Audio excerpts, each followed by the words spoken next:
live and ready to rock and roll. Ready to rock to the roll, everybody. That's what we're going to do today. It is Spooky Friday. Halloween soon. We've got a little bit more time left.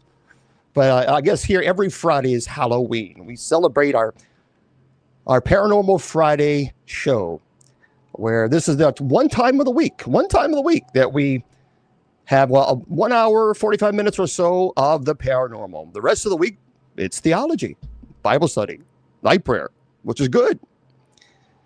Yeah, sound like a DJ, everybody. All right, everybody. Look, my name is Bishop Long. I appreciate you being here. Happy Friday to you. Hopefully you're going to have a fantastic weekend. Wherever you are, just, chill, and there we go. All right. Yep. We're all on all the social media platforms, everything. So let's get into the business aspect of it before we get into the real meat and potatoes of the show.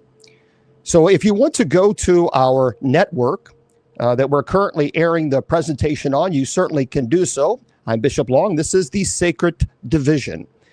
And if you're wanting to head over to our network, you absolutely can. And please do so. I believe it's www.unxnetwork.com. I think that's correct. If not, well.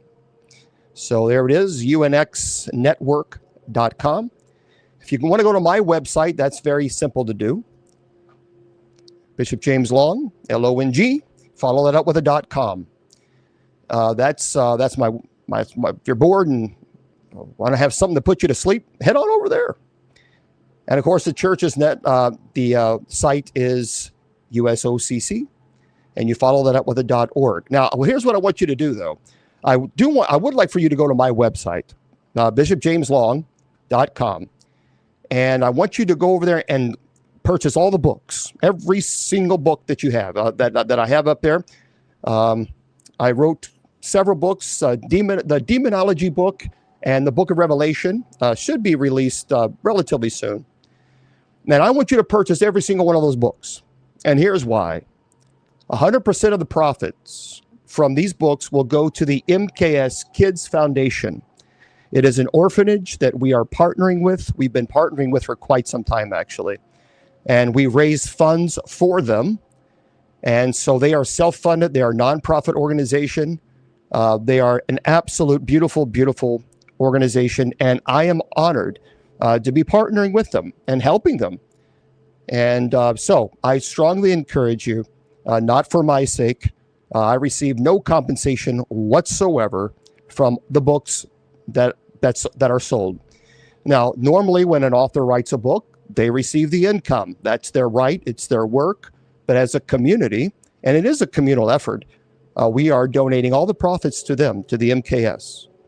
So I've got bills like everybody else, and but I really believe in the MKS. I believe in what they're doing. Abraham is the director. He told us the story. He was actually living on the streets when he was 3 years old. 3 years old. And so he obviously experienced a lot of pain and suffering. And from that pain and suffering, he created the MKS Kids Foundation. And so I love that. I love the fact that he took his pain and suffering and turned this around to help other people. I don't know how when he tells the story, it's very emotional for him. And so I think it's very special to be able to, it's a strong person to be able to do that. Very strong person to be able to make that pain and suffering and turn that around. So, okay. So if you would, please do us a favor, do him a favor, do the kids a favor. And you can also go to bishopjameslong.com, scroll down to where it says fundraiser, and click that link and scroll down. And you will see there's an actual fundraiser for them too. All the profits that I make, any profits that I make from TikTok goes to them. And I've been doing this now for a long time. I can't several years. So there we go, folks. That's what we do. And Okay? Okay. I'm glad we had the conversation. All right. Mr. Producer is having a good time behind the scenes, and we're going to have a good time right here. So, folks, for those of you who don't know, I serve as a clergy, presiding bishop for the United States Catholic Church. I also serve as an exorcist.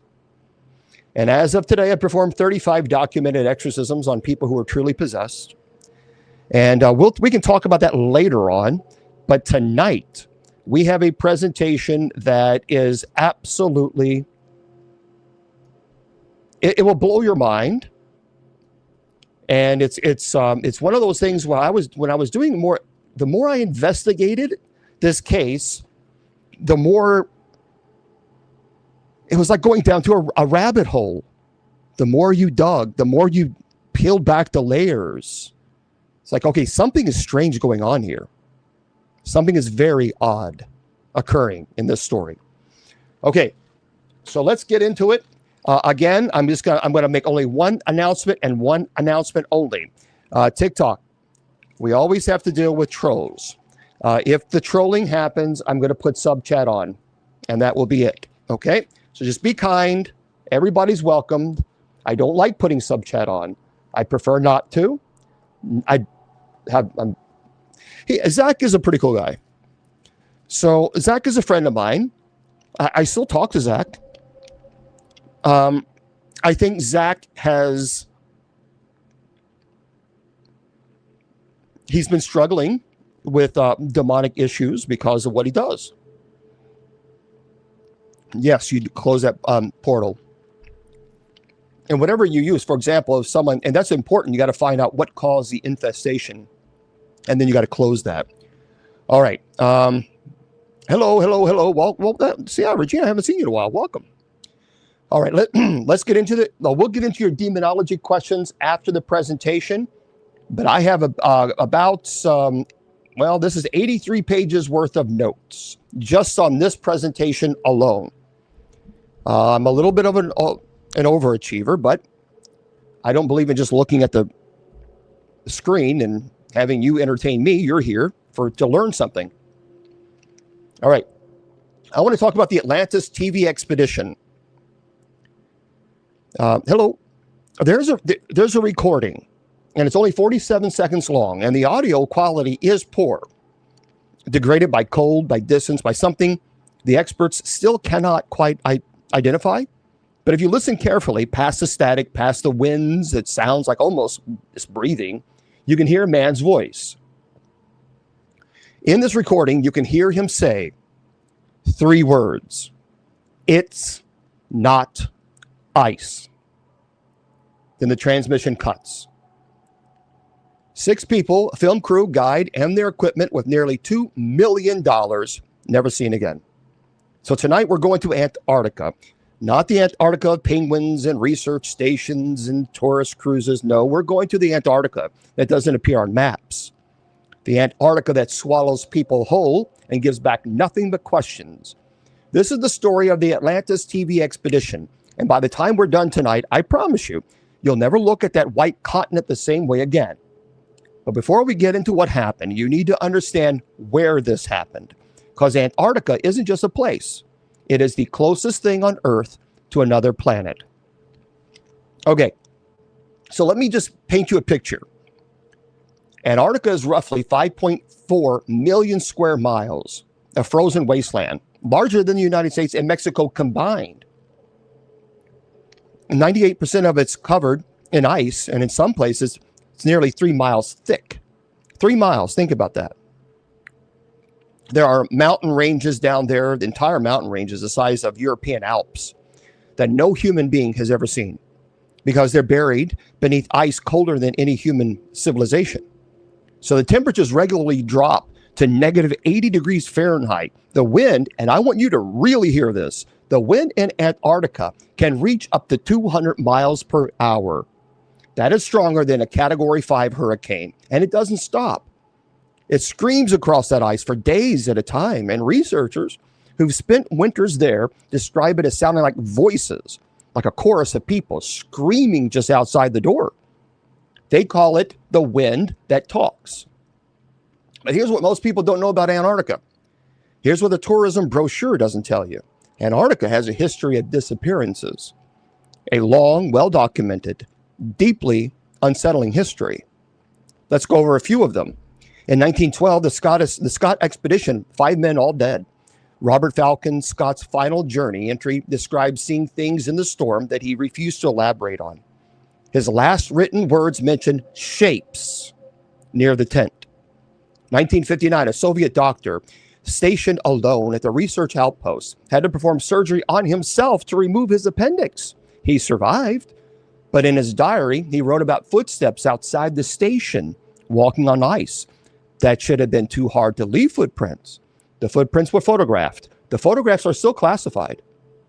1979, Air New Zealand Flight 901 slammed into the Mount Erebus, unaliving all 257 on board.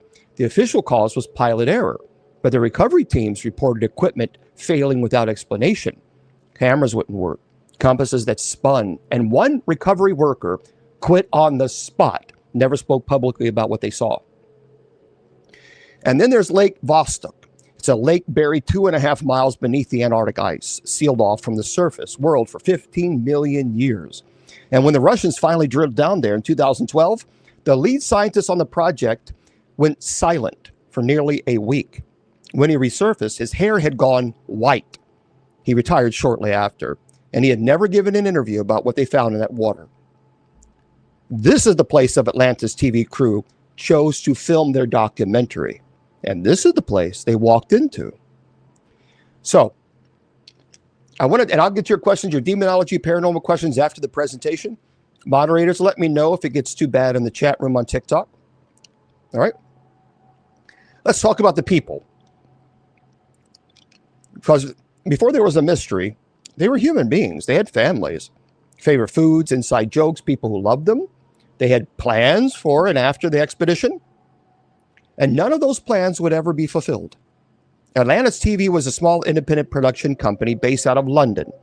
They specialize in what you might call fringe documentaries, explorations, conspiracy theories, paranormal phenomena, unexplained historical mysteries. And their previous work had covered the Bermuda Triangle, the bloop sound and the disappearance of the Roanoke colony. But the next project was going to be their biggest, their most ambitious and dangerous. They were going to investigate the so-called Antarctic anomaly. It was a series of unusual satellite images that had surfaced online showing what appeared to be a massive geometric structure buried beneath the ice. Really, it looked like a pyramid.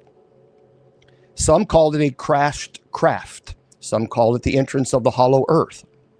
So let's talk about the crew. So the director was James Whitfield, 41 years old, originally from Manchester, 15 years of experience in documenting. Father of two, described by colleagues as cautious, methodical, deeply skeptical. He did not believe in the paranormal. He believed in evidence. The lead investigator was Dr. Sarah Chen. She was 36 years old, former geophysicist who left academia, specialized in subglacial areas, and the one who had originally analyzed the satellite imagery. She was the believer. She was convinced something was down there. And her last published academic paper was titled Anomalous Subglacial Structure Reassessment. Now the cameraman, Marcus Reeves, 29 years old, American, living in Berlin, award-winning cinematographer. He had filmed in war zones, volcanoes, deep caves, considered fearless by everyone who worked with him. And he was engaged to be married 3 months after the expedition. The sound engineer was Priya Kapoor, 33 years old, from Mumbai, specialized in capturing what she called ambient anomalies. She had recorded the hum at Taos, and she had also recorded EVPs at Okigahara Forest. Okigahara is the unaliving forest in Japan. The producer, Daniel Ashford, 45 years old, he was the money man, former television executive, and invested his own savings into the Atlantis TV. So his role on the expedition was to document logistics, coordinate the outside world. And then you have the guide, Anders Lindqvist, 52 years old, Norwegian, veteran, 17 Antarctic expeditions, formerly military, decorated, survivor skills. He had never lost a single client, not one, in 30 years. And he told his wife before he left that this would be his final expedition. And he said he had had a bad feeling about this one. She begged him not to go, but he went anyway. All right. Yes, and we actually report them. We don't tolerate that. We're the United States Old Catholic Church. Wrong church, Brad. All right. So the expedition, let's talk about the expedition. The expedition departed from Argentina on November the 14th. This is the southmost city in the world, small port town at the very tip of South America, nestled between Beagle Channel and the Marshall Mountains. The locals there having a saying, El fin del mundo, el principio de todo. With the end of the world, to the end of the world, the beginning of everything. So tourists, they buy T-shirts, printed on them, they take photos, eat king crab, etc. Most of them come back, most. So the Atlantis TV crew spent 2 nights in this small city before departing. They stayed at a hotel, perched on a hill overlooking the harbor. They ate dinner together both nights. The hotel staff remembered them. They were friendly, excited. They tipped well. And on the second night, according to a waiter who served their table, Sarah Chen took out a tablet, showed everyone something.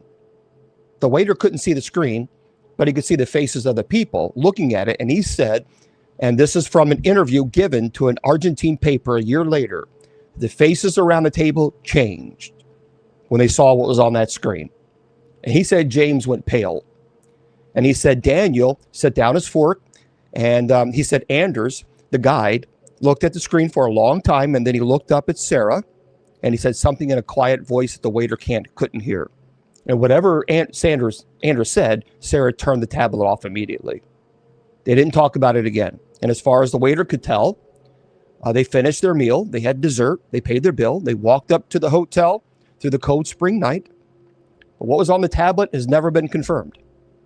But Sarah's brother in Seattle has said in his limited public statements that his sister had told him she received a new data the week before the expedition. She didn't elaborate. She said it was something she would explain when she got back. She never returned. So the ship they had chartered was called the Polar Drift. It was a 290-foot ice-class research vessel built in Norway. Steel-reinforced hull capable of breaking through pack ice. She had a crew of 21 and could carry up to 40 passengers. She made the Antarctic crossing 47 times, and she would make it many more times after. So the Polar Drift still operates today, the ship. She runs tourist cruises to the Antarctic Peninsula. So if you have the money, you can actually book a cabin on her. And you can walk the same decks the Atlantis TV crew walked. Stand on the same railings, look out on the same gray ocean. Anyway, the crew of the Polar Drift do not, as a rule, discuss the Atlantis TV expedition with passengers. They've been instructed not to. The captain at the time, a man named Henrik Olsen, gave a brief statement to investigators after the disappearance. He had not spoken about it since. And he has continued to captain the ship. And he still makes the Antarctic crossing. But here's a small detail. A detail that comes from one of the Polar Drift's longer-serving crew members. Filipino steward named Ronaldo, who was on the ship during the Atlantis TV crossing and who's still on the ship today. So Ronaldo said to passengers who asked him directly, there is one cabin on the Polar Drift, cabin number 12, that the crew does not assign anymore. It's not officially closed. It's not officially out of service. It simply somehow never gets booked. The booking software, according to Ronaldo, glitches when someone tries to assign it. Passengers are routed to other cabins. So cabin 12 was the cabin assigned to Sarah Chen during the crossing. Now, the Drake Passage is the body of water between the southern tip of South America and the Antarctic Peninsula. It's by reputation one of the roughest stretches of ocean in the world. The waters of 3 oceans, the Atlantic, Pacific, and Southern, converge there. The winds, unobstructed by the continent, race around the planet at the latitude known as furious 50s. So what that means is waves of 40, 50, 60 feet are common. Waves of 80 feet have actually been recorded. Sailors have a saying about it. They say, below 40 degrees south, there is no law. Below 50 degrees, there is no God. So the Atlantis TV crew crossed the Drake Passage on November 15th and 16th. So the crossing was, by all accounts, unusually calm. This is something that has been noted in retrospect. Multiple sources, crew members, weather records, testimony of other ships in the region confirm that the Drake Passage was uncharacteristically quiet during those 2 days. The water was smooth. The wind was light. The TV Atlantis crew, expecting to be miserable, were instead able to film, eat full meals, walk the decks. Some of the crew of the Polar Drift joked at the time that the sea was holding its breath. Looking back, that detail has taken on a different meaning. So looking back after everything had happened, there are people who have suggested quietly in articles that don't get widely shared, in podcast episodes that don't get demonetized, that the calm of the Drake Passage was not a coincidence. Something somewhere wanted the Atlantis TV expedition to arrive intact.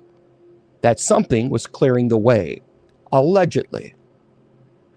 I don't know if I believe that. I don't know if I want to believe it, but the Drake Passage was calm, and the Polar Drift arrived at the Antarctic Peninsula on November the 17th, 2 days ahead of schedule, without not a single member of the expedition having experienced so much as a moment of seasickness. And they should have noticed, somebody should have noticed, that this was strange. The sea was calm. The sky was clear. They were arriving in Antarctica. They were excited. They didn't even notice. So the Antarctica Peninsula is a long, thin arm of land that reaches up from the main Antarctic continent towards South America. It is the point of Antarctica that most tourists ever see. It's relatively mild by Antarctica standards.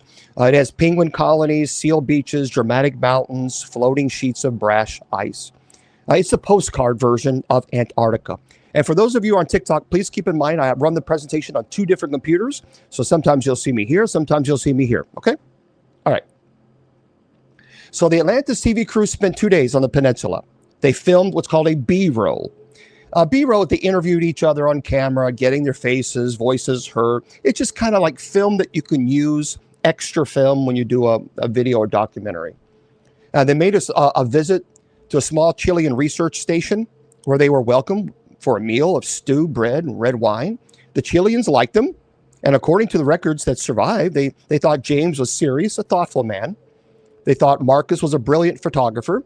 Sarah was a little intense, but in a way they found impressive. They thought Priya had an extraordinary laugh, and they thought Daniel was a kind man who asked good questions.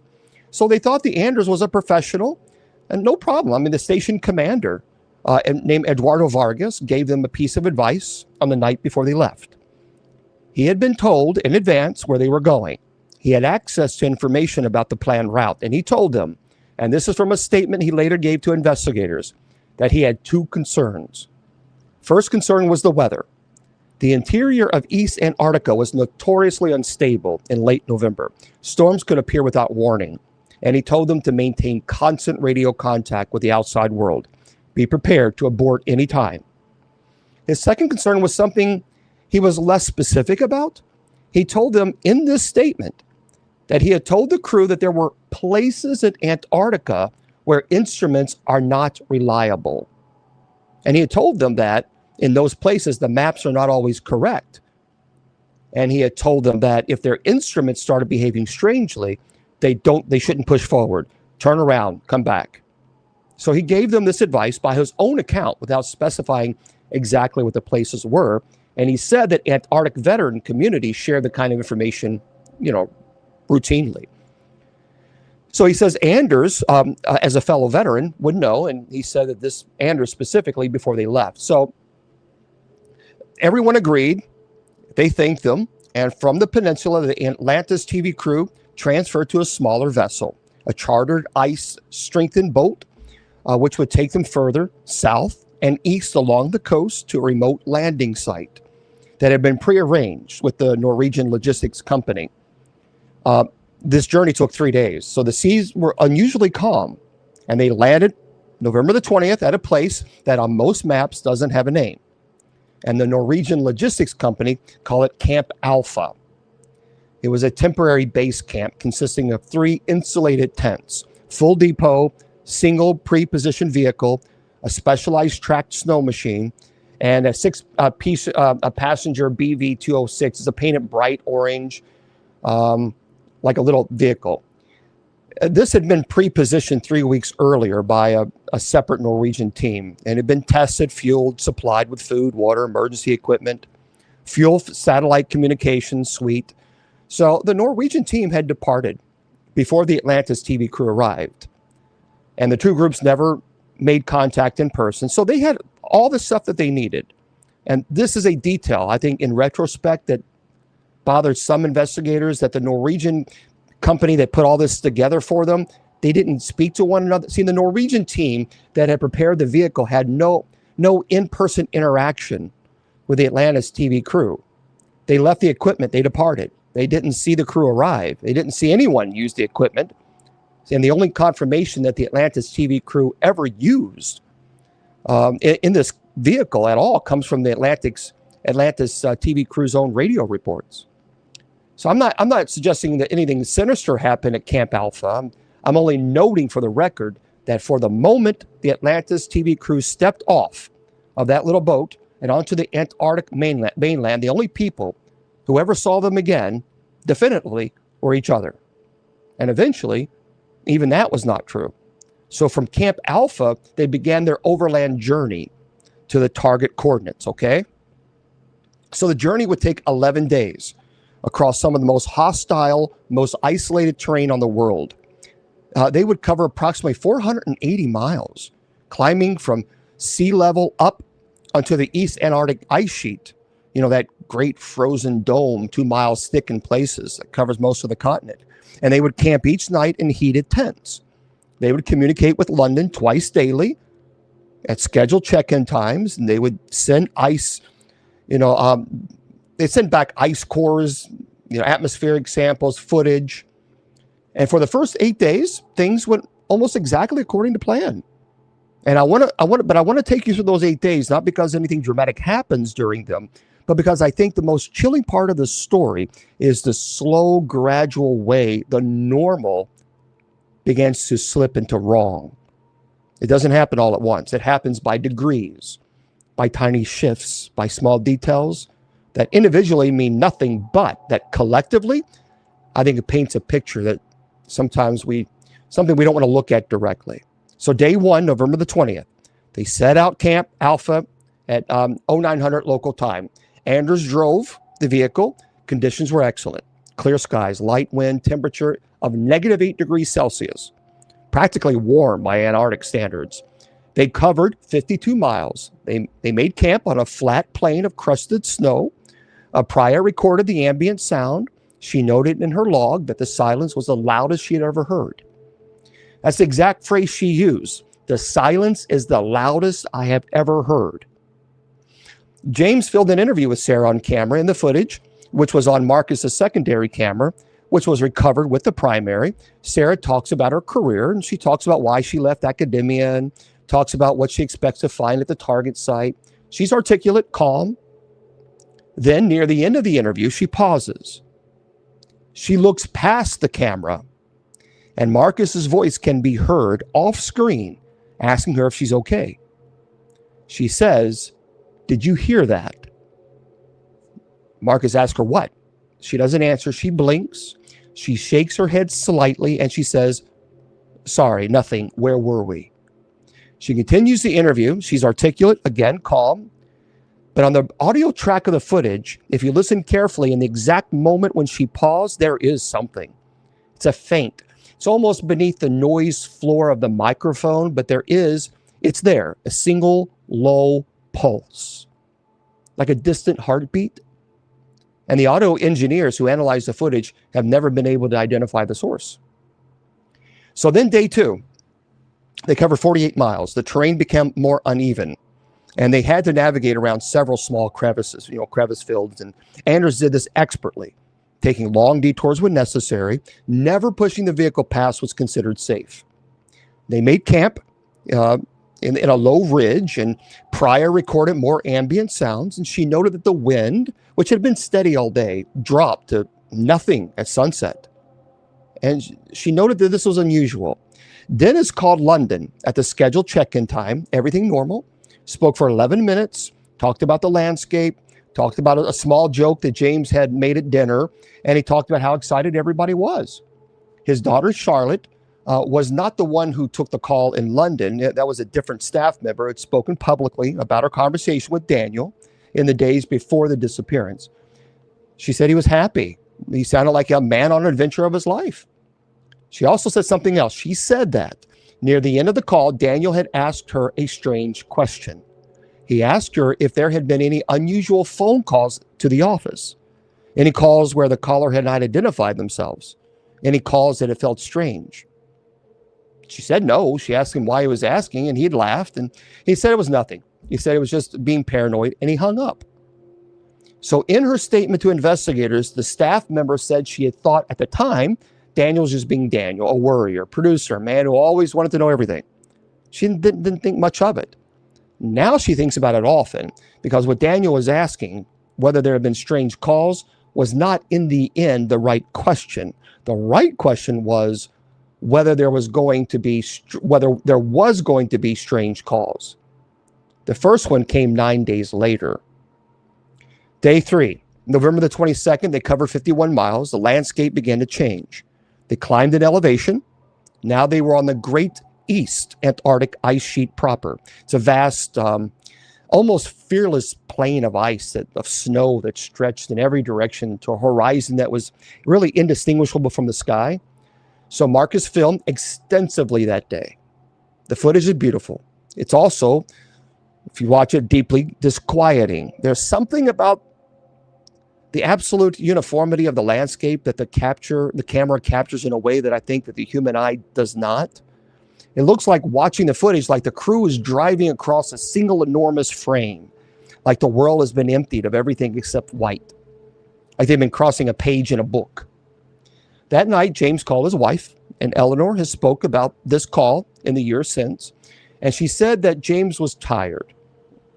But she said that he sounded happy, but a little overwhelmed. She said that that Iris and Theo were already asleep, and she'd put the phone next to Theo's bed so that James could hear his son breathing. And James had listened to his son breathing for almost a minute. And then he said very quietly, "I'll be home soon. Sleep well, little man." That was one of the last things James Whitfield is known to have said to his family. Day 4, they covered 47 miles. The temperature dropped. By evening, it was minus 28 degrees Celsius. The wind picked up, mild but persistent. And Sarah collected ice cores at 3 separate locations. She analyzed them in a small little mobile lab that was set up in the back of the vehicle. And in her field notes, which were recovered, she wrote that cores were unremarkable for the first 2 locations. The third location was different. She didn't specify in writing. What was different about it, she only wrote, Site 3, core anomalous. We'll analyze further when we return to base. Possible contamination. We'll not discuss with team yet. That core sample was not in the recovered equipment. It's not known what happened to it. It is possible Sarah had it with her at the time of the disappearance. It's possible it was lost. It is also possible, and I'm only raising this as a possibility because I have no way to confirm it, something happened to that sample between the time Sarah collected it and the time her field notes were recovered. What does anomalous ice core from East Antarctica look like? What does Sarah see in that she didn't want to discuss with the team? We'll never know. Day 5, November the 24th, they covered 44 miles. The weather worsened. They had to stop for several hours in the afternoon to wait for a brief whiteout. It's a sudden intense snowstorm that reduced visibility to less than 10 feet. And it was during this stop that the first genuinely strange thing happened. According to Anders' log, which was on his personal tablet, which was recovered from the abandoned vehicle at approximately 14:30 local time, while they were sitting in the vehicle waiting for the whiteout to clear, he saw something. And he wrote, movement outside the vehicle, east side, bipedal, standing on 2 feet, approximately 50 meters distant, visibility 8 meters, cannot be confirmed. That's the entire entry. He didn't tell the rest of the crew. He didn't record it on any other of the cameras. He did not mention it on the next radio check-in. He simply wrote it in the private log. Now, Anders Litwitz, the stone, the the man who had been in the Norwegian Special Forces, the man who had spent 30 years in polar environments, saw something bipedal moving 50 meters from his vehicle during a whiteout in the middle of the East Antarctic ice sheet, where there should not have been any other human being for hundreds of miles in any direction. And he didn't want to tell anyone. I want you to think about what kind of man that you have to be to see that. I mean, and to write it down in your private log and to say nothing to your team. This is not, he was a skilled man. I'll get to your questions later, guys. I think he did not say anything because he didn't want to frighten them. He was professional, and his professional judgment was that whatever he had seen, maybe wasn't close enough to be a threat, and that mentioning it would only cause damage to morale. I also think that, and this is just my speculation, I also think that by day 5, Anders had already begun to suspect they were not out there alone, that he had decided, professional that he was, that the best thing he could do is just watch, wait, and hope. Now, day 6, November the 25th, they covered 53 miles. The weather cleared. Temperature plummeted even further, minus 35 degrees Celsius at midday, dropping to minus 44 at night. That evening, Priya noticed something on her recordings.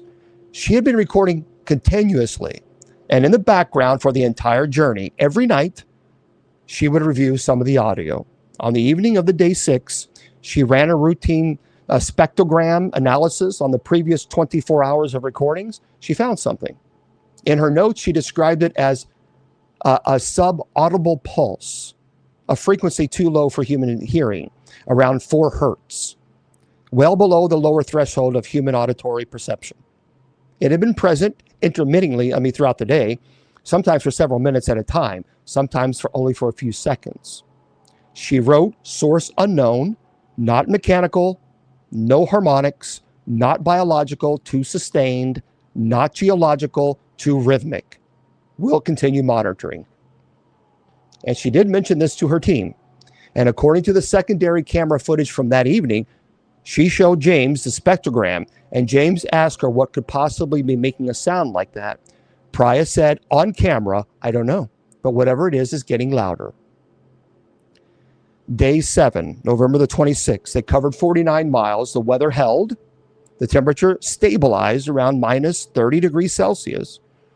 The subaudible pulse continued, and by the end of the day, according to Priya's notes, it was approximately 3 times louder than it had been first detected. Still inaudible to the human ear, but measurable and increasing. And that evening, 2 things happened.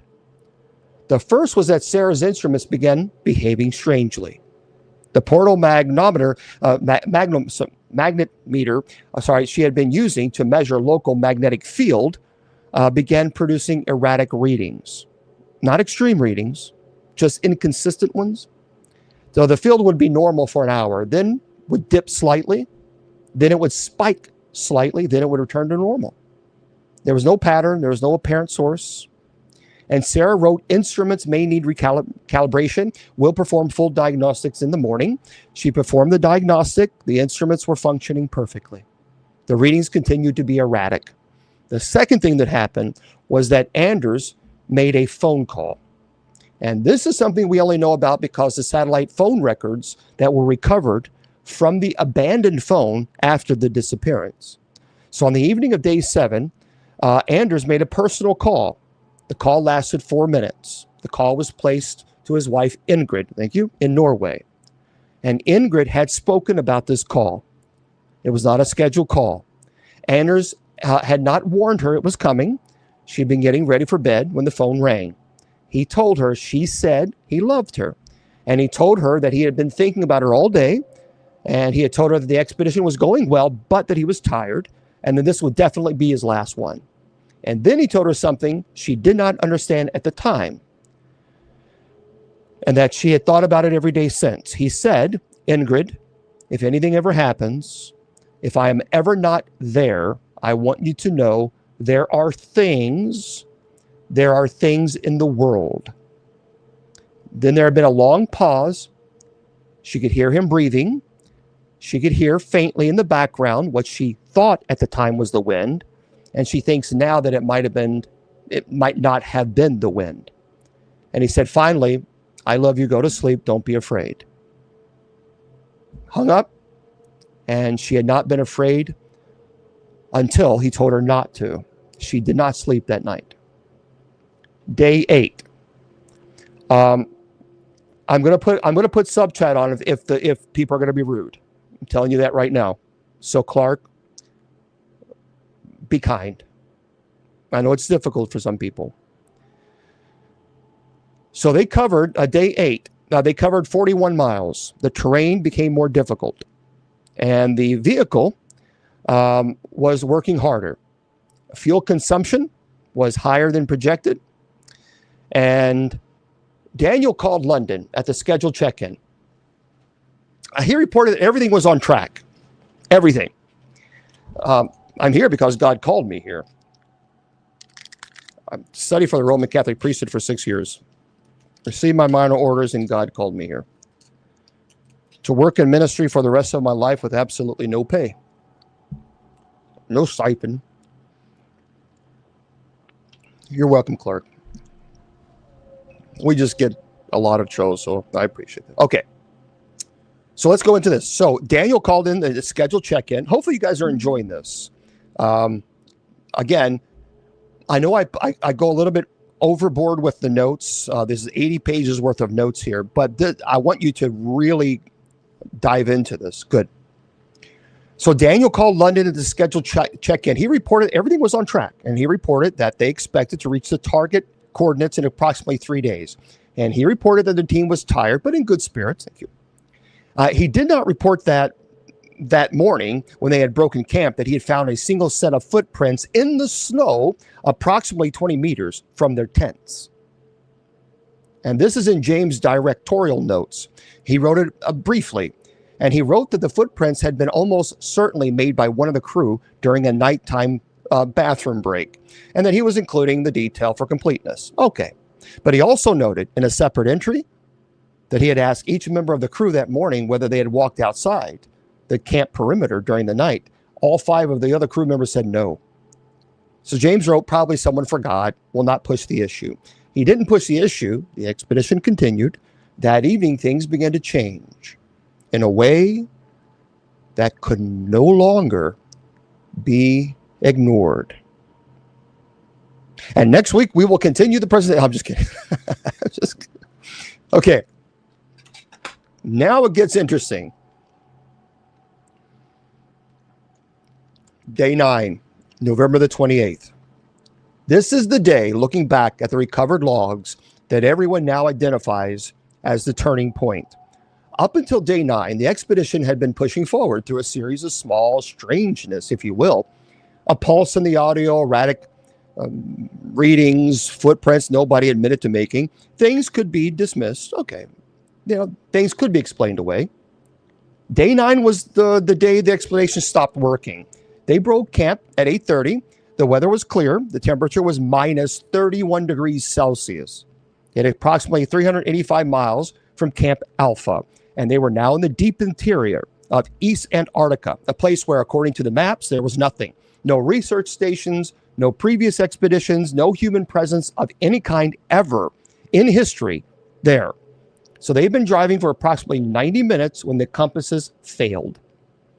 Now, this is something I want to spend a moment on, because the failure of a compass in Antarctica is not surprising. I mean, the magnetic South Pole is located in Antarctica, and it's positioned just over time, but it's broadly speaking somewhere on the continent.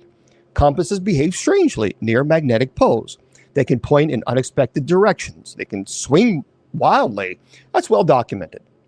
But the Atlantis TV crew had 3 separate compasses on board the vehicle.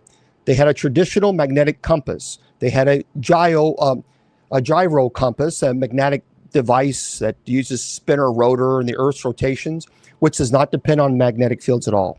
And they had a digital flux gate compass with its own independent power supply. All 3 of them failed simultaneously. The magnetic compasses was spinning slowly in steady circles, as if it were like on a turntable. The gyro compass, which should have been entirely unaffected by the magnetic disturbances, was indicating a heading that changed every directions a few seconds, drifting through, keep changing no apparent pattern. The digital flux gate compass was simply displaying an error message. Just the word error in plain English on a screen that should not have been capable of displaying the word error because it was not a part of the programmed user interface. So Anders stopped the vehicle. He didn't panic, and according to his log entry written in that evening, he conducted a calm assessment of the situation. He checked the GPS units. They were working. They were giving him a position. They were giving him coordinates. The coordinates were wrong. According to the GPS, the vehicle was located approximately 400 miles east of where Anders knew from dead reckoning and from the previous day's known position.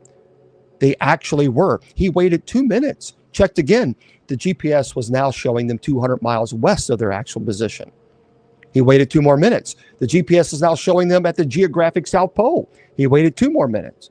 So the GPS was showing a location that was not even on Earth. The latitude was a number that latitudes can't reach. The longitude was a string of digits that did not correspond with any valid coordinate. The altitude was a negative number below sea level. So Anders turned the GPS off. He turned it back on. The unit booted normally. It acquired satellites, produced the position when he checked against the dead reckoning that he had been keeping in his head was correct. So he drove the rest of the day with his eyes on the dead reckoning and his hand near the GPS power switch. That evening, Daniel called London. He reported the instrument failures. He requested guidance. The senior staff at Atlantis TV's London office, the people who were left behind, who had not been on the expedition, convened an emergency meeting. They consulted with outside experts, and they consulted with a representative from the British Antarctic Survey, who had been kept informally apprised of the expedition. They consulted with the Norwegian logistics company that had pre-positioned the equipment. Now, the consensus was unanimous. They were told to turn back. The British Antarctic Survey representative was particularly emphatic. She told Daniel, and this is from all the call log that was later subpoenaed by investigators, that the kind of instrument failure he was describing was not normal. And she said that in her experience, this level of simultaneous multi-system failure indicated something very serious. She didn't know what. She did not speculate. She told him that the safe and professional response was to abort the mission, return to Camp Alpha immediately. Daniel relayed this advice to the crew. The crew discussed it. The conversation was captured on Marcus' secondary camera, which had been mounted inside the vehicle, was running continuously. The footage of that conversation is extraordinary. Many people say after watching it, knowing what you know, it's almost unbearable. James is the first to speak. He says, and I'm quoting from the actual footage, "This is exactly what we came here for. We came here because something is wrong with this place. Now something is wrong, and we want to turn back?" Daniel pushes gently, and he says they have to take the advice of the experts seriously. And he says that they have insurance considerations, liability consideration. The company's lawyers will not be happy. They push forward against the recommendation of the British Antarctic Survey. Sarah very quietly says, "We are 3 days away. 3 days away from finding it. If we turn back now, we'll never come back. They won't fund another expedition. This is our one chance." Marcus says on camera that he agrees with Sarah. He says they didn't come all this way to turn around because equipment is glitching. Priya is more cautious. She says she wants to know what Anders thinks. Camera turns to Anders, who's the professional. Anders is sitting at the far end of the table. They'd set up the folding table inside of one of the tents. He's looking down at his hands. He does not look at the camera. He does not look at the rest of the crew. And he says, after a long pause, "In 30 years, I have only ever turned back twice. This is the first time was a mechanical failure that could not be repaired. The second time was a storm I could not survive. This is neither of those things." And then he says, "But I will tell you something I've learned. The continent does not give warnings often. When it does, you should listen." And he pauses again. He doesn't look up. And he says, "I will follow the decision of the team. If we go forward, I'll get us there. If we turn back, I'll get us back. But I will not make the decision for you. This is your expedition. You must choose." There's a long silence. And then James quietly says, "We go forward." Sarah nods. Everybody nods. Anders does not nod. And he just simply says, "Then we go forward." He gets up from the table. He puts on his coat, goes outside alone to check the vehicle for the morning's departure. He's on camera briefly, and he opens the tent flap. The camera catches his face as he steps outside for a half a second before the flap closes behind him. His face is visible in the cold light of the Antarctic evening. The audio analysis who have studied the footage have used software to enhance and stabilize that single half second of image. They produce a very clear still frame of Anders' face at that moment. He looks in that frame like a man who had just been told he's going to die.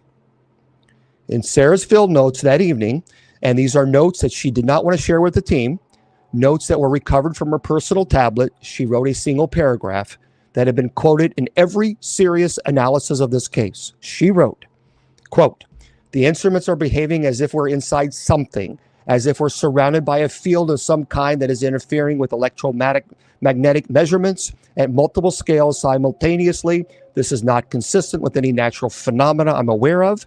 It is consistent with, and I'm writing this knowing how it sounds, it is consistent with being inside a controlled environment, as if we have crossed a threshold." Then 2 lines later, she wrote something that does not make any sense in the context of expedition, something that has never been adequately explained. She wrote, "Anders is uncomfortable. He says the dogs are uncomfortable. I keep reminding him that we don't have dogs. He keeps saying it anyway. He won't explain what he means." There were no dogs on the expedition. The Atlantis TV crew did not have dogs. Now, there's an old saying, the dogs are tired, maybe your feet, your toes. The Norwegian logistics company did not provide any dogs. The use of dogs in Antarctica has, in fact, been banned by international teams since 1994. But Anders, one day, on day 9, kept telling Sarah Chen that the dogs were uncomfortable. What dogs? What was Anders hearing? What was he seeing? Day 10, November the 29th. They covered only 29 miles. The terrain had become very difficult. They were navigating around a very complex network of shallow crevices, and Anders was being extremely cautious, sometimes spending an hour scouting a single 100-meter stretch on foot before allowing the vehicle to proceed. But that is not the only reason they covered so little ground. The pulse, that sub-audible heartbeat that Priya had been recording for days, had become, by day 10, audible to the human ear. It wasn't loud. It was barely above the threshold of perception, but it was there. It was present. And it was, by Priya's measurements, now in a frequency range that a human body could detect, even without ears, through the resonance of bones, through the vibration of the inner ear, through the response of the diaphragm and the lungs. So Priya's notes on day 10 describes what she was hearing. This is what she wrote. "The pulse has shifted into an audible range, now approximately 18 hertz. That is significant. 18 hertz is the resonant frequency of the human eyeball. At sufficient amplitude, this frequency causes the eyeball to vibrate, producing visual artifacts. People exposed to 18 hertz infrasound have reported seeing figures in their peripheral vision that are not there." She wrote, "I have been seeing figures in my peripheral vision." She also wrote, "James has not told me, but I think he has been seeing them too. He keeps turning his head sharply, looking at things that are not there." She continued, "Marcus says he had been seeing them since yesterday, and Sarah says she'd been seeing them since day 5. Day 5 was the day Anders saw the bipedal figure outside the vehicle during the whiteout." So the last line is significant, because it means that by day 10, Sarah Chen had been told about Anders' day 5 sighting. Anders had told her. He told someone. So whatever professional, belief he had kept them silent during the first part of the expedition broke down by day 10. And Sarah had said to whom, to the team, privately to Priya, it's not entirely clear from the surviving records. Sarah had said that she had been seeing figures since day 5. So the same day Anders had seen one, that evening James Whitfield made his last phone call home. It was not a scheduled call. The team had agreed, due to the strain on the equipment, the difficulty of the day, to skip the evening check-in with London. But James used a satellite phone anyway, briefly, after everyone else had gone to bed. The call was placed to his wife Eleanor in London. Remember, it lasted 7 minutes. And Eleanor spoke about this call in detail. So, remember, James also told he loved her, and he was tired. He told the expedition had been more difficult than he expected. And he said that in 2 days, they would reach the target coordinates. And he told her to give Iris and Theo his love, and he told her to read Theo, Prince Caspian, without him. And then, again, remember, at the end of the call, he asked her something. He said, Eleanor, do you remember the night in Edinburgh, our first night? And she had been confused. She said she had, of course, she remembered. Been one of the most important nights of her life. And he said, do you remember what I told you when we were walking back to the hotel about the lighthouse? She thought back, she remembered, and he told her on that night in Edinburgh about the haunted lighthouse he had been seen making a documentary about. He told her the story of the lighthouse, the keeper who had gone mad, who had claimed to hear voices in the wind. James had been making a debunkery documentary about it, and he had been planning to prove that the keeper had suffering from carbon monoxide poisoning, from social isolation. She said, yep, I remember. You told me you were going to prove there's nothing there. And James said on the phone, in his last call home, I never finished the documentary. Do you remember why? She remembered. He abandoned the project, never explained. And then he said, Eleanor, when I went to the lighthouse, I heard them. I heard the voices in the wind. I heard them say my name. I never told anybody. I dropped the project, never went back. He said, I've been thinking about that today. I've been thinking about the lighthouse keeper. I've been thinking about how easy it would be to walk out into the sea. Eleanor was frightened. She asked him what he was talking about. And she asked him if he was okay. And he said, I'm okay. I love you. I'll see you soon. And he hung up. Eleanor sat with the phone in her hand for a long time. She thought about calling him back, but she didn't. He did not call in the morning. He never called again at all. Day 11, the final day. So they broke camp early in the morning, an hour earlier than usual. They did not sleep well. Nobody did. And according to the recovered logs and notes, everyone was experiencing what they described as vivid dreams, dreams they could not individually fully remember, but left them shaken. And Pryor's notes contain a single line about her dreams. She said, we are all dreaming the same dream.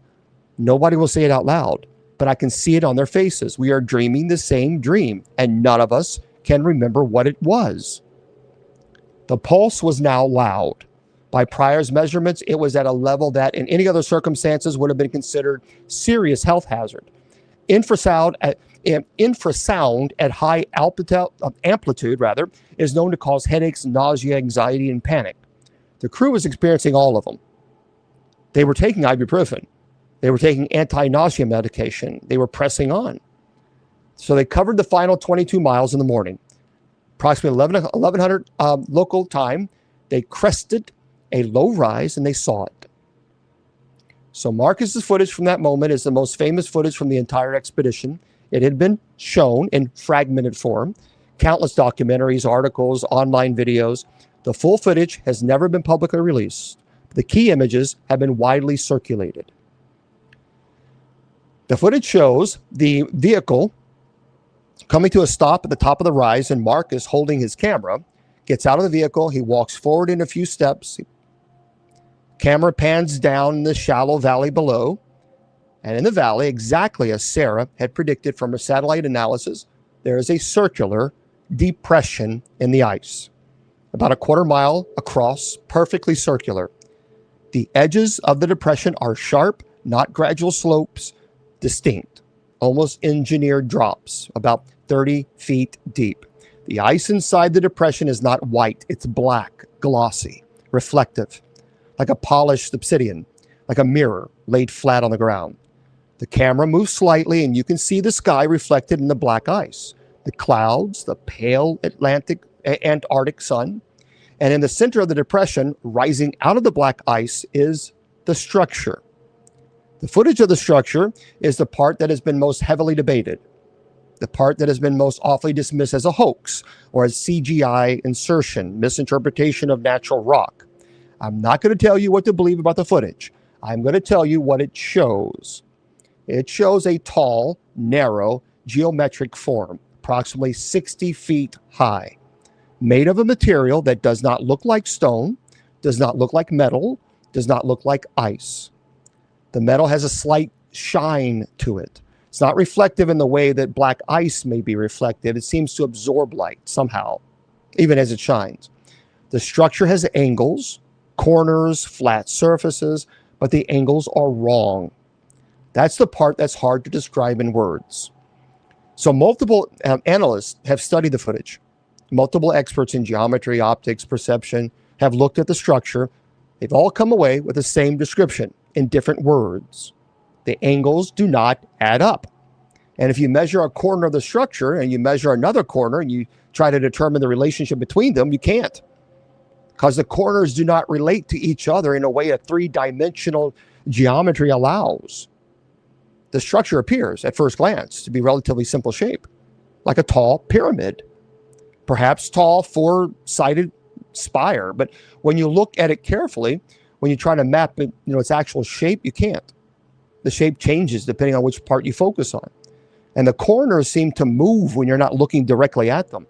So one analyst, mathematician at Oxford, described it in a private paper that circulated informally as a projection of a four-dimensional object into three-dimensional space. And he said that if you imagine a cube being passed through a two-dimensional plane, the cross-section that the plane would show would be a series of shapes that, to a two-dimensional observer, would seem to contradict themselves. And he said the structure in the footage appears to be doing the same thing, but one dimension up. So he said this in a private paper, it never been published publicly. And when asked about it, he refused to comment.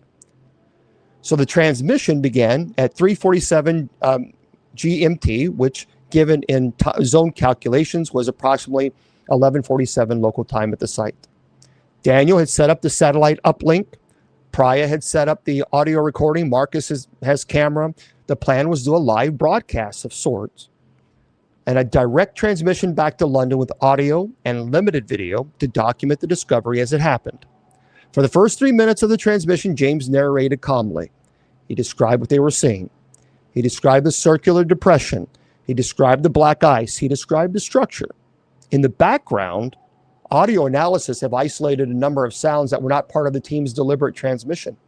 There is wind, there's breathing, there is the faint click of Marcus adjusting his camera. That's not a problem. And there's something else. There is on the audio track a sound that is consistent across the entire 3-minute period. A sound that is present at the very beginning of the transmission and throughout. A sound that experts have described it as a hum. Not the prior recorded heartbeat, something different, something higher in pitch, something that has been compared by multiple analysts, a sustained chord on a vast pipe organ. It doesn't vary in volume, doesn't change in pitch. It is, as the analysts have concluded, coming from the structure itself. And then James announced that they're going to approach. He announces on the transmission. He says it on the audio that they're going to leave the relative safety of the rise, walk down into the depression on foot to get closer to the structure. Anders objects. His voice can be heard loudly in the background. He's not whispering. He's not being polite. He is saying, and these are the words preserved on the recording. No, we are not going down there. This is a grave. This is somebody's grave, and we are standing on it. We are not going down. And James on the recording sounds surprised by the force of Anders' objection. He asked Anders what he means, and he asked Anders, what grave? Anders doesn't answer the question. He simply repeats, we do not go down. And then James, calm, careful, methodical James, grave, does something that in retrospect was the worst decision of his life. He overrules his guide. And he says on the transmission, Anders, I appreciate your concern. This is what we came here for. We did not travel 480 miles to look at this from a distance. We need to get closer. We need to document it properly. He pauses and he says, you don't have to come with us. You can stay with the vehicle, but the rest of us are going down. There's silence on the recording for several seconds. The hum continues, the wind continues, and Anders says very quietly, almost too quietly for the microphone to pick up, I'll come with you. I will not let you go alone. So for the next 40 seconds of the transmission, the audio is mostly footsteps, the crunch of boots on snow, then a different sound, a sharper, almost glassy sound as they reach the edge of the depression, step onto the black ice. And Marcus on the audio says, it's warm. He says this is just as he steps onto the black ice, it's warm. The ice is warm. Sarah's voice in the background can be heard saying, that's not possible. James says, keep filming. Marcus, just keep filming. The footsteps continue. 6 pairs of boots on warm black ice that should not be warm, should not be black, should not exist. And the hum, all the while getting louder. At 3 minutes and 40 seconds into the transmission, Marcus says the words that have been the subject of much debate. It is impossible to transcribe them with certainty.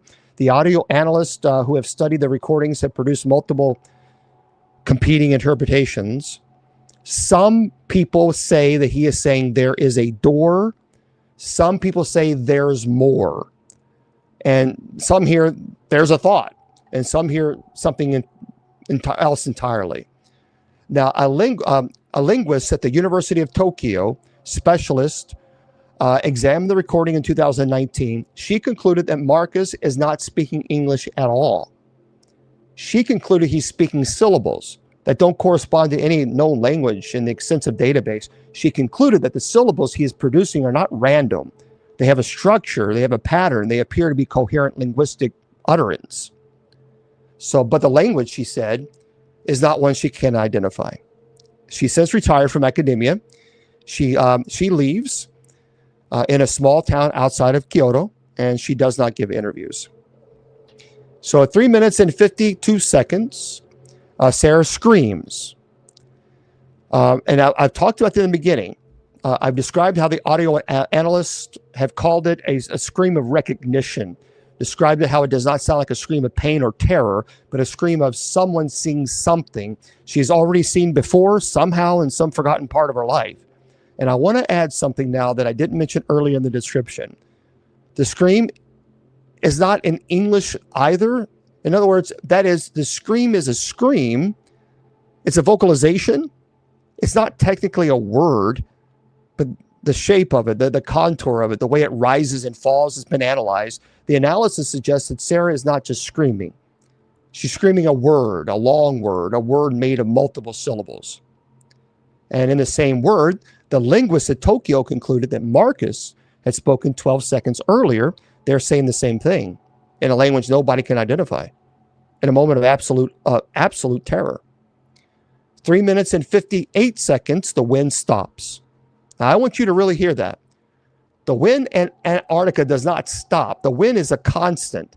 It's a background of everything that happens in the continent. And from the moment the expedition landed in Camp Alpha 11 days earlier, the wind had been a presence in every single audio recording. Every conversation, every interview, every quiet moment. The wind underneath it, sometimes a soft hush, sometimes a roar, always there. 3 minutes and 58 seconds into the final transmission, the wind cuts off. No fades, no diminishes, no, just cuts. The audio engineers who first reviewed the recording worked in a London production studio in the days after the disappearance initially thought that there had been technical failure. They thought the microphone had been muffled. Satellite uplink had been compressed, the audio. The recording had been edited. It had not been edited. The recording was intact. The microphone was functioning. The satellite uplink was clean. The wind had simply just stopped. And in that sudden, absolute silence, you can hear on the recording 6 people breathing. You can hear their boots very faintly shifting on the black ice. You can hear far in the distance the hum of the structure, but the hum too has changed. It dropped in pitch. It had become, in analysis words, expectant. And for 2 seconds, there's nothing else. And then James Whitfield said his last 3 words. It's not ice. His voice is calm. This part has always disturbed a lot of people. It's not the voice of a man in panic. It's not the voice of a man who's seeing something terrible. It's the voice of a man making a careful professional observation. The voice of a documentary director realizing something important about the subject of his documentary. The voice of a skeptic confronted, finally, with evidence. It's not ice. What did he mean? What did he just realize? I mean, the most common, I think, interpretation is that James, looking down at the black surface beneath his feet, had realized it was not frozen water. It was something else. And that is the substance they were standing on was not ice at all, but something that had been disguised as ice. Something that had been waiting to be walked upon. Well, was it? If it was not ice, we'll never know. James did not get to elaborate because in the instant after he spoke those three words, transmission ends. It doesn't fade. It doesn't cut the static. It doesn't produce any of the artifacts that would normally indicate like a transmission failure. It just simply stops. The London office monitoring the broadcast live heard James say it's not ice. And then they heard nothing. Not silence, no dead air, the absence of sound. They heard nothing. The engineers in London described it in their statements to investigators as feeling like a door had been closed, as if the room that they had been listening to had just ceased to exist. The connection had been severed. One of the engineers, a woman named Catherine Hollins, said in a much later interview that she had been wearing studio headphones during the transmission. She said at the moment the transmission ended, she felt a pressure in her ears, a pop, as if she had ascended in altitude very quickly. She said her ears hurt for the rest of the day. She has since left the audio engineering profession. She works now as a primary school teacher in Brighton. And she has said that she could not, after that day, continue to work with headphones. She has said that the silence at the end of the transmission was not like any other silence she'd ever heard before. She didn't want to risk hearing it again. Those were the very last words we ever heard from the Atlantis TV Expedition. 6 people, 11 days into the white silence of Antarctica, standing on a surface that was warm, that was black, that was not, according to the last man who spoke before the silence, was not ice. Surrounded by a structure whose geometry did not obey the rules of 3-dimensional spaces. And speaking in their final moments, a word in a language no human linguist had been able to identify. Then nothing, no transmission, no phone calls, no updates, nothing.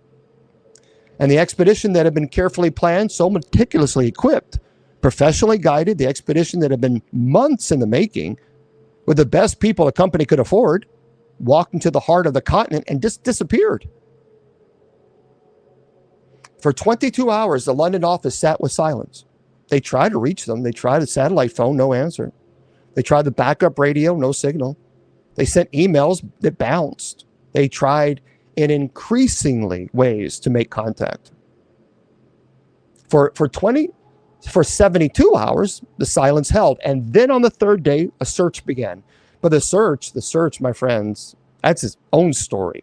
The search is where the case stops being a tragedy, starts being something else. Because the search is where loose ends begin.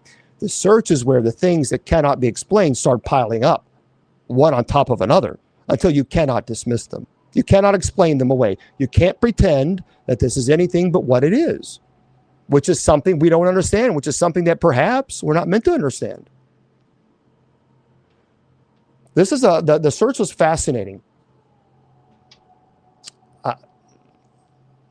Yeah, I mean, this was when you see this last transmission, it really is overwhelming. What was this? So when London lost contact with the expedition, there was no immediate panic. I mean, communication blackout are common in Antarctica. They waited 12 hours, 24 hours, then 48 hours. After 72 hours of silence, that's it. They activated emergency protocols. The search operation that followed was one of the largest in Antarctic history.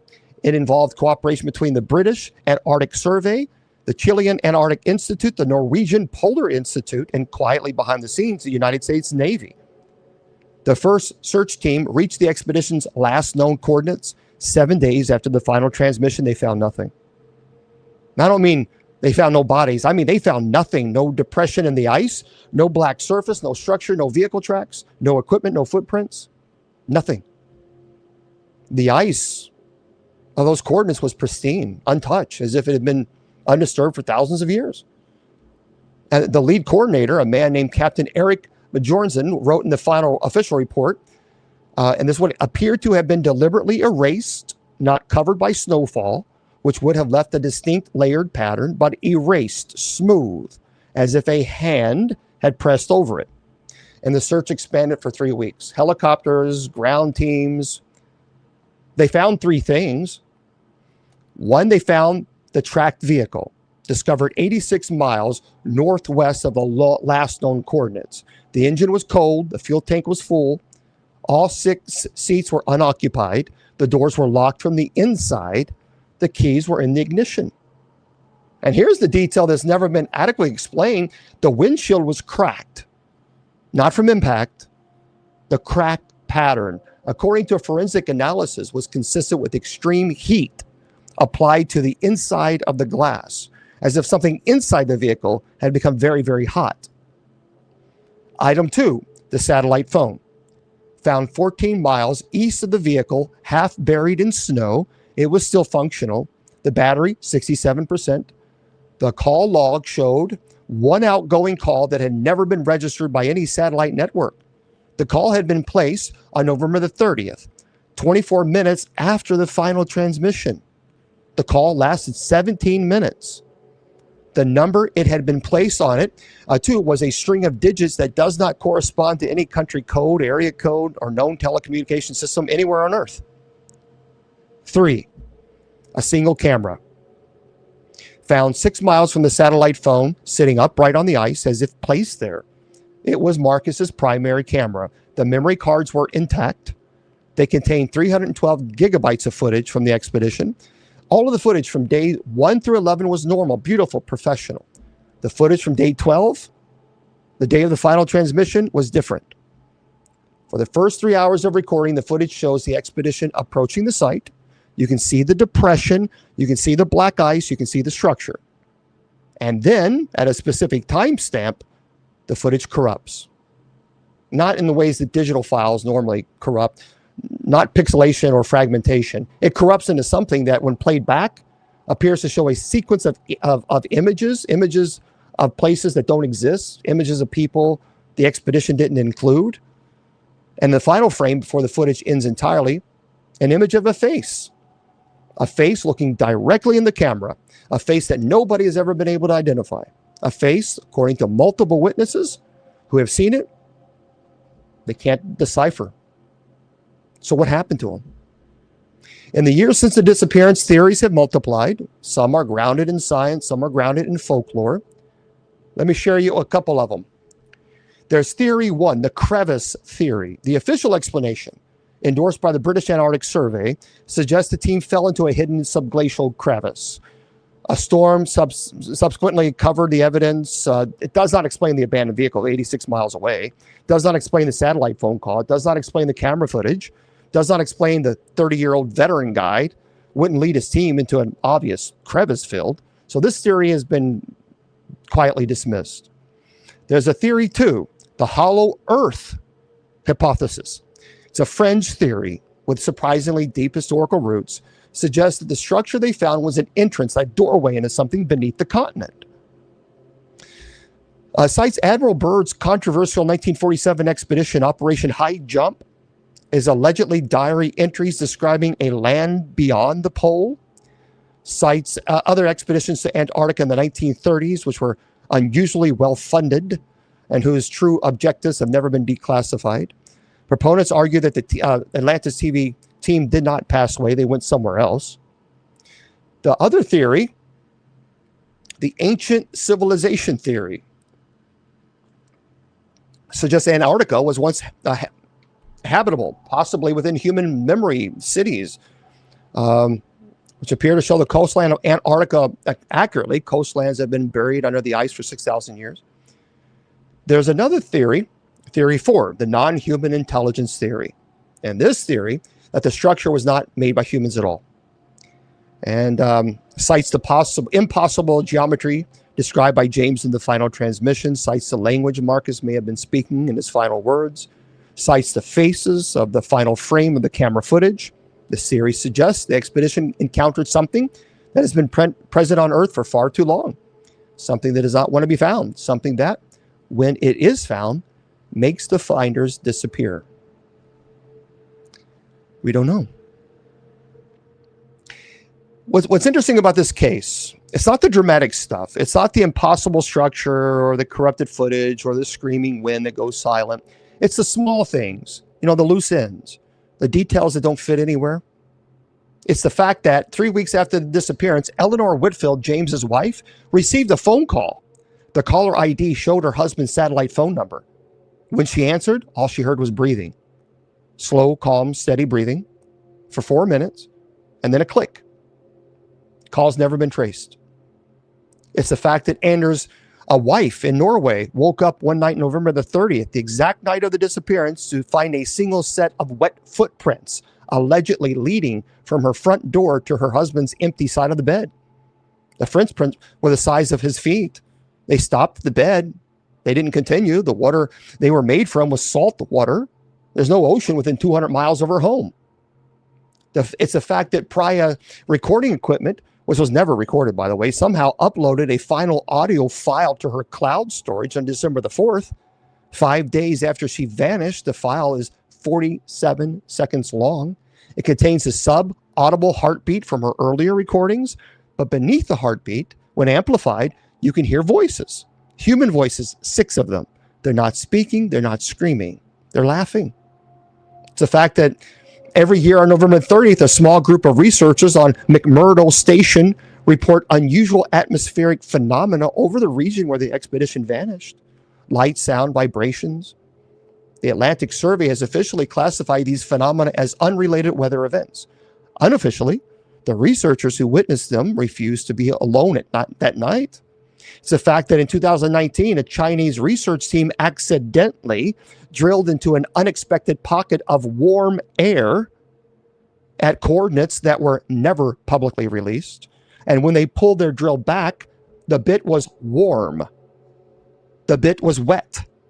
The bit had something stuck to it. What it was, never been disclosed. The Chinese team was rotated out of Antarctica within a week. The drilling site had been declared off limits by international agreement. We don't know who exactly, who made that agreement. We don't know why. We don't know a lot of things. So the Atlantis TV Expedition has been missing for years. There are no new leads, no fresh clues. Case is closed, really. But every few months, somewhere in the world, somebody reports a strange phone call or a breath on the end of the line or something. But what this is, we don't know. To this day, no explanation. But here's what we do know. Isn't it interesting that there are so many governments spending billions of dollars in a continent that is supposed just ice? What are they searching for? What are they looking for? Why are we there? I mean, after all, if there's nothing there but ice, then why spend billions of dollars? Why are so many governments fighting for certain areas? What's really going on in Antarctica? Because something doesn't seem right. And that, my friends, is the presentation for the evening. I know it was a lot. It was a lot there. Yep. Yeah. There's a lot. We don't know. There is oil and gas in Antarctica, but there's oil and gas with all due respect, there's oil and gas in a lot of locations that is a lot less expensive. Antarctica is not cheap. Keep that in mind. It is very inhospitable. So on land, but there's very little direct evidence of significant commercial oil, deposits beneath the earth. It's covered by ice. So drilling is really limited. Offshore around the continent, scientists, they've been able to identify some basins offshore that could be capable. So what really is known in Antarctica, there's indications of petroleum systems, but really not enough proven reserves or preserves to support extraction. So, I mean, the ice is very thick. There's extreme condition, distics, the logistics, environmental protections, along with the lack of confirmed recoverable reserves. So really, there's just not when you think about oil, it's really not there. I don't know I don't know what this was. I don't know what they saw. I don't know what they experienced, but they certainly experienced something. They experienced something to the point where these people have just completely disappeared. We don't know. And I think that's what's so interesting about this presentation. Just like many other mysteries, the Dyatlov Pass, for example, the Dyatlov Pass, I absolutely am convinced the Dyatlov Pass is not. That is absurd to even think that it was an avalanche. It was not an. Maybe I'll do another. Maybe I'll because it's been a while since I've done Dyatlov. I am thinking about doing it because I've done a lot. There's more research has been done on this, new updated information, and I am thinking about doing the Dyatlov Pass because I don't think the official is that it's avalanche. That's absurd. Absurd. No way. Dyatlov was not an avalanche. No way. So I am thinking about doing that, adding a lot more to this. So, okay. So there we go, friends. That is our presentation for the evening. Hopefully you weren't too scared. Hopefully it weren't too scary. We do have stories. Pop. If I can find it. Okay. That wasn't too scary, was it? Okay. You loved it? Good. I'm glad you guys enjoyed it. Like I said, there was a lot of, there's a lot to it. Yeah, there was a lot to it. It was 86 pages worth of notes. All right, let me pull this item up here because I want to share some stories with you. Very interesting, by the way. And I don't know. I don't know what they saw. That's what's so intriguing. I don't believe that we're the only intelligent being in the universe. I just simply don't think so. That doesn't make sense. Our solar system is relatively small in comparison to the universe. And when you think about how, and it's kind of odd when you think that, because you would think our universe is rather large. For example, to travel at 42,000 miles per hour on a rocket from Earth to Jupiter, it would take you 10 years. And ours is relatively small. So I want to share some stories with you guys, a few stories. This is a craze. I don't know if I like this at all. I just made this one on TikTok. Listen to this, everybody. Are we witnessing the first AI seance? So people are now using chatbots to simulate conversations with loved ones who have died. These programs are sometimes called grief bots. They are designed to imitate a person's voice, personality, memories, and style of communication. One platform called Project December allows users to enter details about someone who passed away. The AI will then create a chatbot that speaks as if it were that person, sometimes for just a short session. And for some, this feels comforting. It gives them one more conversation, one more goodbye, or the feeling the person they lost is somehow still near. But this is where it becomes unsettling. The AI is not actually the loved one. It's code, patterns, prediction. yet the human heart can respond as if the person is truly there. Researchers call this the ELISA effect, when people begin to feel that a machine has real understanding or emotion.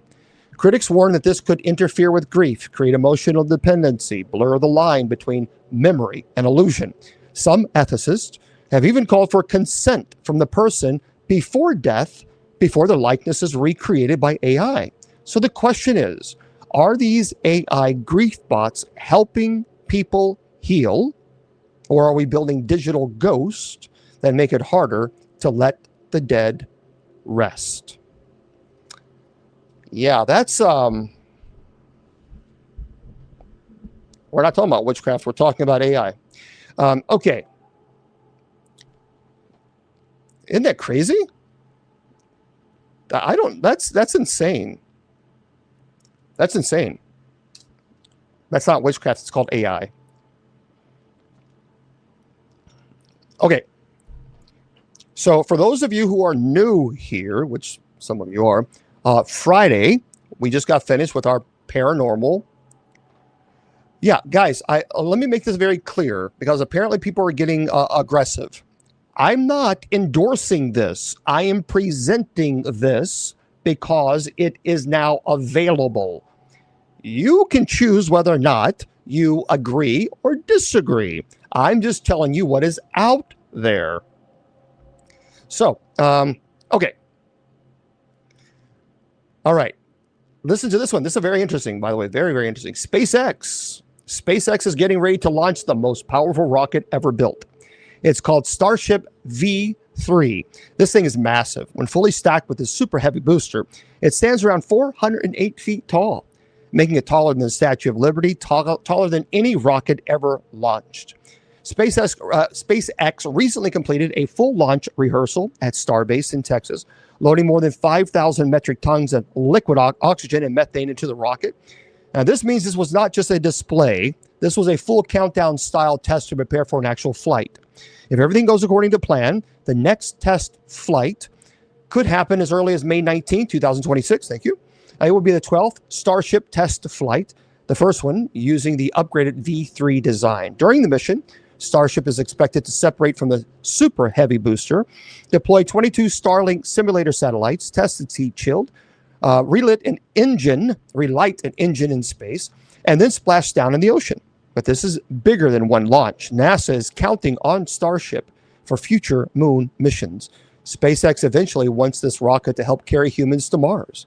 So when Starship lifts off, we may not just be watching another rocket test. We may be watching the machine that decides whether humanity is truly ready to leave Earth behind. Very interesting. Very, very interesting. This one's a funny one. I got to share this one. Let's this was pretty cool. This was okay. All right. When I read this, I thought this is absolutely hilarious. Even bigger. So a radio show wanted to interview a UFO expert. And you say, well, so what? What's so funny about that? Well, instead, they accidentally invited a urologist. This happened on an Argentine radio program while the hosts were discussing UFOs after the recent release of government UFO files. They thought they had invited someone who studied unidentified flying objects, but when the guest started talking, he politely explained the problem. He was not a ufologist, he was a urologist. In other words, they were not speaking to someone who studies alien encounters. They were speaking to a doctor who specializes in the urinary system. The guest handled it with humor and said, well, it's similar, but not the same. And the host laughed, but instead of ending the interview, they decided to ask him about aliens anyway. Why not? And honestly, his answer was not bad. He basically said there could be life out there, but not right. But right now, we simply don't know. So maybe he wasn't the expert they wanted, but in the end, he gave one of the most honest answers in the entire UFO debate. Maybe something is out there. We just don't have any proof yet. So when you're doing, yeah, well, thank you. When you're doing radio shows, make sure you get a urologist is a little bit different than, yeah. Just saying. Just saying. Yeah, that's kind of, that is interesting, isn't it?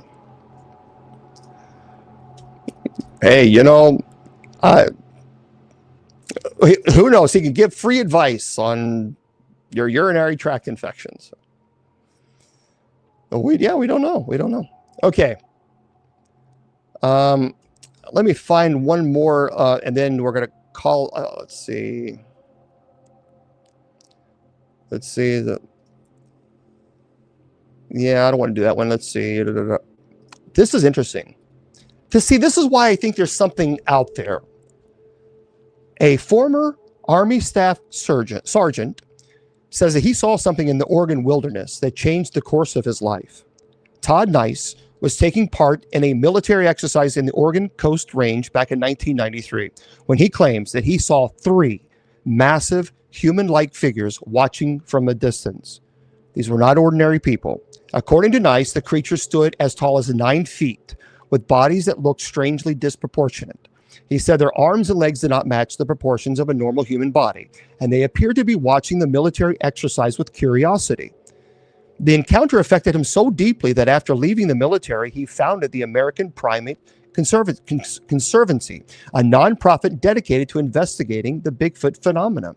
Nice has since looked into the sightings across the country, including a recent wave of reports in Ohio, a state he says ranks surprisingly high in Bigfoot sightings. Of course, skeptics ask the obvious question: if Bigfoot is real, where is the clear photo, the body, the undeniable evidence?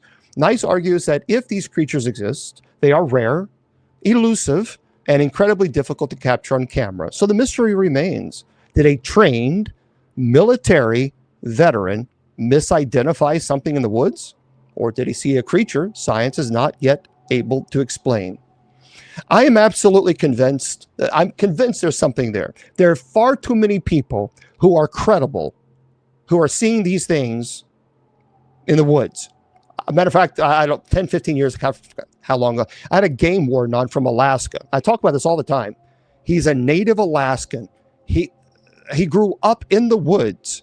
And I remember asking him, and I've said this many times, and I asked him, and he says absolutely he's convinced that it was Bigfoot. I said, well, could it be confused with a moose or perhaps maybe a bear? And I'll never forget, he said, I am a native Alaskan. I spent my entire life in the woods. I'm a game warden. If I don't know the difference between a bear, a moose, and a bipedal creature, I shouldn't be a game warden for the state of Alaska. He had nothing to gain from telling his story. He's not selling a book. He's just told his story. And I absolutely am convinced he's telling the truth. All right, for those of you listening to this on podcast, I say good night to you guys. My goodness gracious, it went by fast, didn't it? Good grief. Seems like before we even know it, it's like it's all over. But this is podcasted. I'm going to do this podcast right now, paranormal show. I'm going to do this for you guys so you guys can have it. And that way you can have it for later on. Okay, so don't forget at the top of the hour, we're going to have our night prayer. So we have night prayer coming up. Hopefully you'll join us. Everywhere else, remember, my friends, I tell you, your value does not decrease based on someone's inability or refusal to see your worth. You are priceless, and don't let anybody tell you or convince you otherwise. Good night.